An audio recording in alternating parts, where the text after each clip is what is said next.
What's up, everyone? Welcome back to another episode of Healing from the Rough with Next 18. Today is part 2 with Mike Bazzoni. If you haven't seen part 1 yet, make sure you click over to the channel and check that one out. Thank you to everybody who has watched it and everybody who's been following us and supporting us. At the end of the video, if you like what you see, make sure you hit the like and subscribe button. And we'll see you soon. Thanks. We've been talking out on the golf course, right? And Yeah. how these stigmas, Mhm. right? Yeah. Suck it up. Yep. Emotions can Yep. get you killed. Any number that we could rattle off as vets and first responders and as civilians in general. Yep. Were there any, or have there been any since, when you were in the military as a younger kid, when you got out, that kind of got in the way of like your mental health and you finally now are aware of it, then you're actively working it? 100%. I mean, my grandfather, that was my grandfather from Florida, the one that relaxed. His whole life was suck it up. Don't show your emotion. Don't ever, you're stoic. You've got to, you're the stability in the situation, no matter what, no matter how bad things get. And my mom was like that. And my mom recently passed away of cancer. And what was so difficult about that was she gave up, and I had a hard time with that. I think it was probably the most difficult. She had cancer, she was doing well, and then she just gave up, and just continued to get worse and worse. And I tried to fight it. I tried to be like, we need to come on, and she just gave up, and it was really tough to see, because she'd be always the one that would say, suck it up, and so I think it was difficult seeing that happen, but there was a reality to it that I understood that, my mom was suffering in a way I couldn't feel. And my wife actually was very instrumental in that time. She said, listen, if your mom wants this, this is what we do. And so I had to kind of suck it up there at the end and try not to be frustrated, and just try to be okay with things. And it was tough.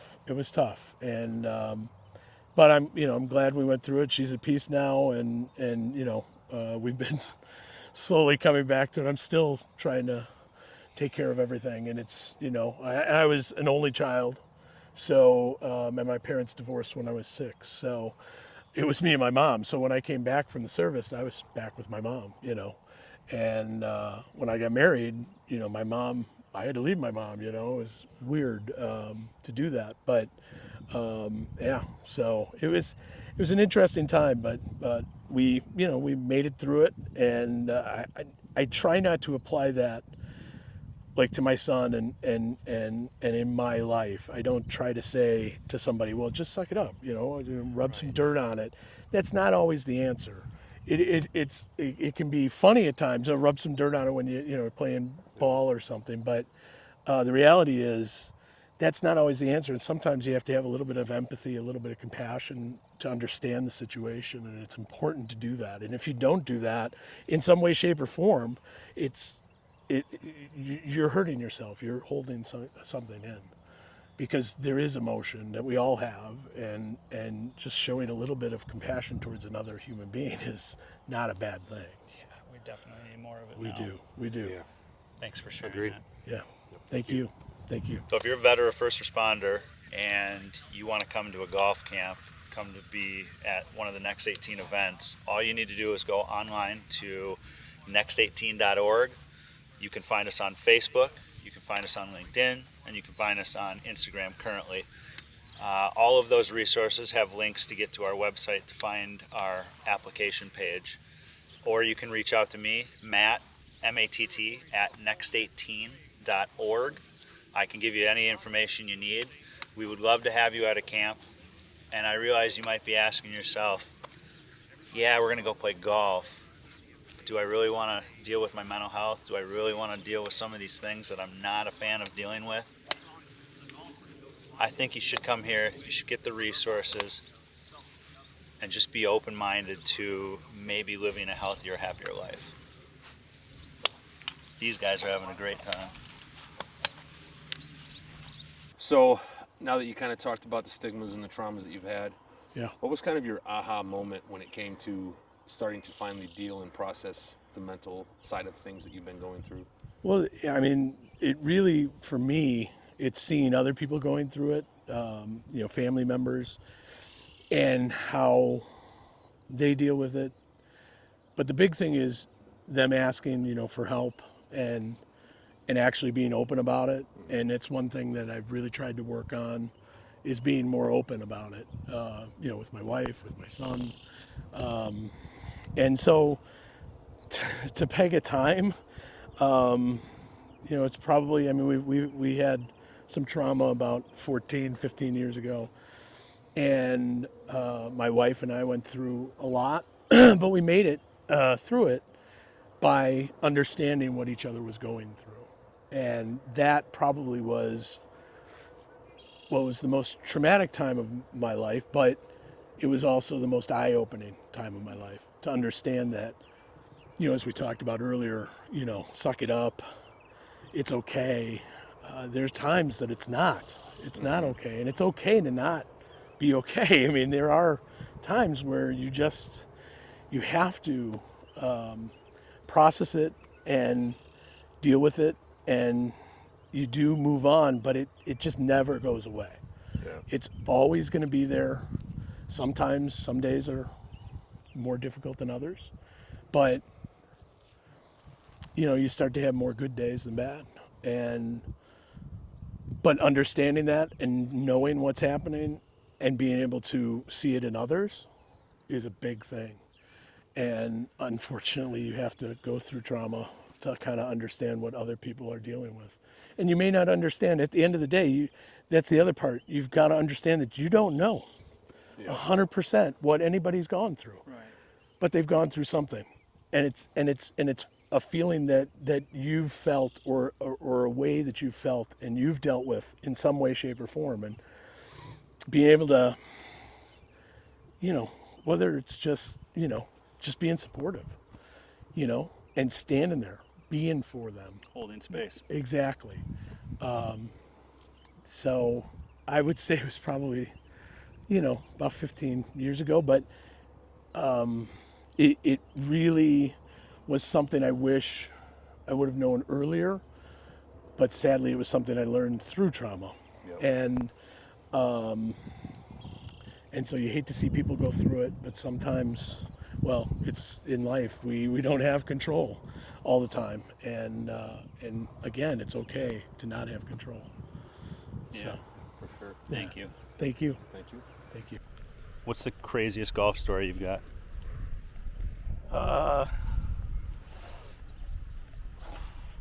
That's a tough one. Well, I used to play with a guy. He would literally call his shot like between little trees and things like that. And I was just talking to him the other day. Good friend of mine, Steve. And this particular hole that we were playing, they had a wood board and it had a diagram of the hole. And it was painted poorly and whatever. He just walks up to it. He goes, "This is where I'm going to hit." And he hit it right there. And that's the kind of stuff that I enjoy. I mean, and then, we're just shaking our heads and having a good time. And Yeah. So, with everything we've talked about today, Yeah. stigmas, traumas, golf, how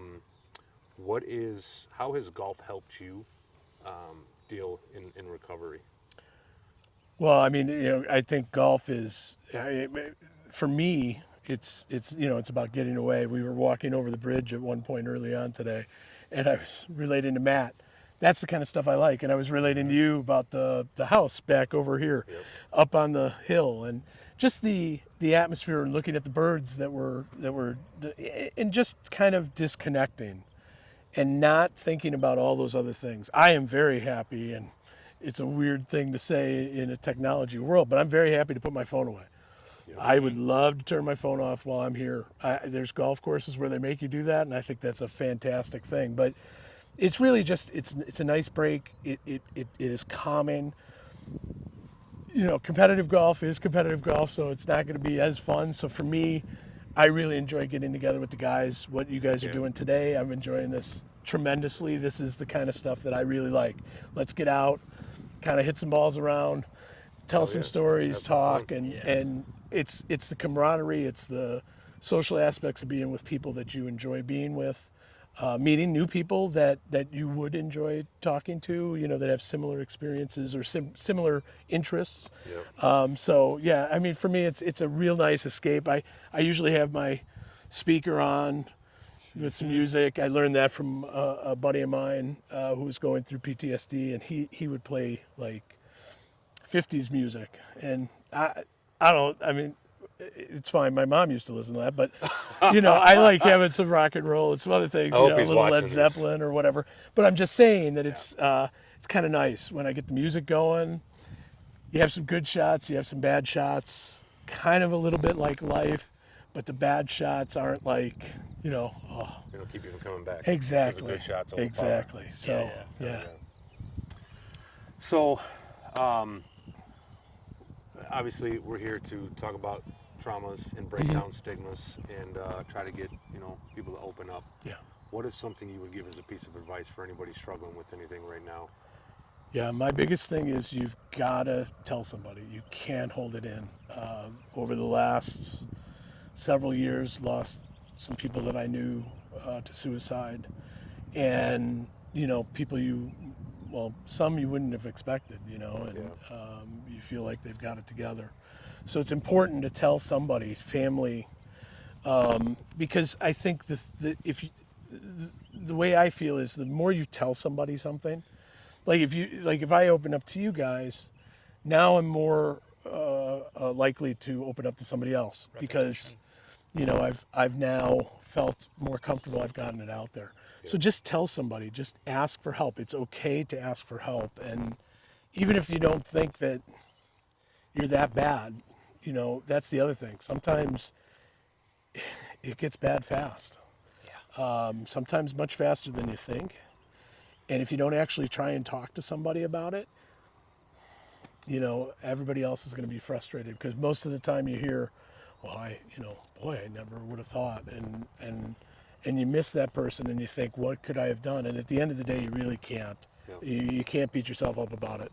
And that's why I say, if somebody has an issue, talk to somebody. Even, your wife, your mom, your dad, your grandpa, your aunt, your uncle. It doesn't matter who it is that you talk to. At the end of the day, talk to somebody. Then it'll be easier to talk to the next person. And but looking for help is okay. There's nothing wrong with that. And I think the fear of their first reaction kind of holds people away too. Yes. So if anything for anybody who's watching, if you're the listener in any of those situations, make sure that you're engaging and you take them in and don't judge people, because the biggest fear and the one thing that'll make people shut down the most is the second they feel like they're not accepted anymore, they're being judged. So correct. Giving you the opportunity, to Thank speak you. up and let somebody, Yeah. Hear you, Yeah. and then that's why it gives you an opportunity to open up more. Yes. So. Yes, definitely. Thanks, Awesome. Mike. Thank It was you. a pleasure. Thank you. Oops. Yeah, no problem. There you go. We'll put that on the blooper reel. I love it. I'll get Thanks it for you. coming. There you go. Thank you, sir. If you're a veteran or first responder who has found a way to heal through golf, or if you work at or own a golf course and would like to be featured on our show, please email me at joseph.malsack@hftr.us. All right, so we're going to do a little speed round here to wrap Okay. this up. All right. Just for first answer, go with it. Okay. Talking or texting? Talking. Last song you downloaded? Vance Joy. Favorite holiday? Christmas. How long does it take you to get ready in the morning? About an hour to wake up. Is it wrong for a vegetarian to eat animal crackers? No. Place you most want to travel? Australia or Japan. Favorite food? Cheeseburgers. Say a word in Spanish. Adios. Socks with sandals? Nah, well, dependent. Is double dipping at a party ever acceptable? Never. Godfather or Scarface? Godfather. Scale 1 to 10, how good are your wiffle ball skills? Probably a 5. Ideal outside temperature? 75. How many stuffed animals do you sleep with? None. How many? Oh, well, unless the dog has one. Okay. I apologize. How many spritzes of cologne is too much? 2. Ask for permission or beg for forgiveness? Always beg for forgiveness. What is a triangle with two sides called? A roof. Climb a mountain or jump out of a plane? That's a tough one. I would jump out of plane. Lose your hair or gain 50 pounds? Already done both. Bug in your house, set it free or kill it? It's gone. Bug assault. One food you could eat every meal? Cheeseburgers. Would you fly into space? Yes. Twizzlers or red vines? Twizzlers. Who inspires you? The Dalai Lama. And finally, golf course you want to play the most? Augusta National. All right, thanks, Mike. Thank you. That's it for our two-part series with Mike Bazzoni. Again, if you haven't checked out the first episode yet, make sure you click over to the channel and check that out. Mike, we had a great time with you. We really did. Such positive energy, fun person to be around, and I look forward to playing golf with you again in the future. He had some fantastic stories, some stories about golf that had me and Matt with chills on our arms. Also, some great stories that weren't on this video, just some kind of personal talk between us. But again, can't say enough about Mike. It was a great time. Also, Hawksview Golf Club, can't thank you guys enough. That team out there has been fantastic to work with. We look forward to working again with them in the future. We will be out there in about a week or so doing some more content. We'll do some features with them on this show, kind of put their course out there. It's a beautiful course, fantastic views. Again, that's Hawksview Golf Club out in Lake Geneva, Wisconsin. So keep posted on these videos, and we will put some events together out there as well. And last but not least, Old Fashioned Golf. We're still working with them on trying to get an apparel line out for you guys. If anybody's interested, again, email me at any time if you have any questions, comments, concerns, any tips or help with the videos, the content, and follow us on Instagram and Facebook. So we'll see you guys all again soon. Thanks.